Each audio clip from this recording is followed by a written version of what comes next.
एक गुरुकुल में एक गुरु के साथ रहकर 40 विद्यार्थी पढ़ा करते थे। इन सभी विद्यार्थियों का अभ्यास काल लगभग समाप्त होने को आया था, लेकिन गुरु चाहते थे कि इन्हें अपने पूरे जीवन में काम आ सके ऐसा कोई ज्ञान या पाठ दिया जाए।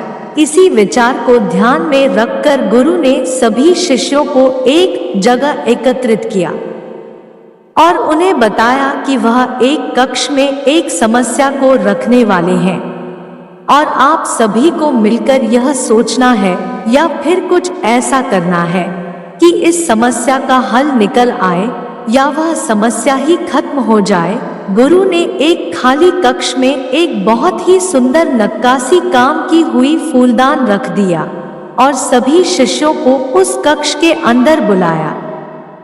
गुरु ने सभी को कहा कि चलो, अब आपको मैंने जो पहले समझाया था उसके हिसाब से समस्या को खत्म करना है। सभी शिष्य एक दूसरे का मुंह ताकने लगे। सभी इस सोच में थे कि गुरु जिस समस्या की बात कर रहे हैं वह तो पहले पता कर ले। सभी गहरी सोच में डूबे हुए थे। तभी एक विद्यार्थी आगे आया और वह उस फूलदान के पास आकर खड़ा हो गया। उसे गौर से देखने लगा। थोड़ी देर देखते रहने के बाद और थोड़ा सोचने के बाद उस विद्यार्थी ने उस फूलदान को उठाया और जमीन पर पटक कर तोड़ दिया। बाकी के सारे विद्यार्थी उसे बड़ा अचंभित होकर देख रहे थे।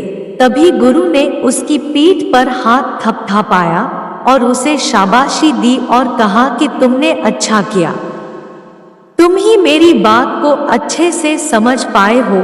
अभी भी बाकी के सारे विद्यार्थी असमंजस में थे, इसलिए गुरु ने उन्हें समझाते हुए कहा कि मैंने आप लोगों को पहले ही बता दिया था कि मैं इस कक्ष में एक समस्या रखने वाला हूँ, यानी कि यह फूलदान ही वह समस्या थी और आपको इसी को खत्म करना था।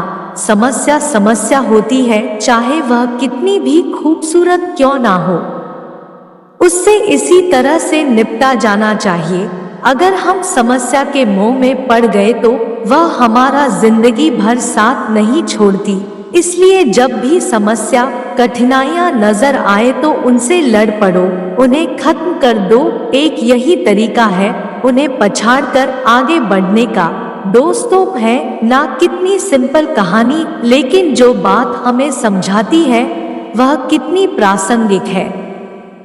हम भी ऐसी चीजों के मोह में पड़ जाते हैं जो समस्या से ज्यादा कुछ नहीं होती, लेकिन हम कभी कभी उनसे दूर रहना नहीं चाहते और फिर जिंदगी भर के लिए वह हमारे साथ जुड़ जाती है। कुछ समस्याएं हमें अपनी ओर आकर्षित करती है, वह हम पर इतना काबू पा लेती है कि हम उनसे लड़ना ही छोड़ देते हैं। उदाहरण के लिए सिगरेट, बीड़ी, पान मसाला, गुटखा जैसी समस्याएं हैं जो हमें आकर्षित करती है और हमें उनसे दूर नहीं होने देती। एक्स्ट्रा मैरिटल अफेयर, यह एक बहुत सुंदर लगने वाली समस्या है, लेकिन यह कितनी खतरनाक होती है इसके बारे में मुझे किसी को बताने की आवश्यकता नहीं है। मेरे प्यारे दोस्तों, अगर वीडियो अच्छी लगी हो तो हमारे चैनल को सब्सक्राइब कर देना और लाइक शेयर भी कर देना।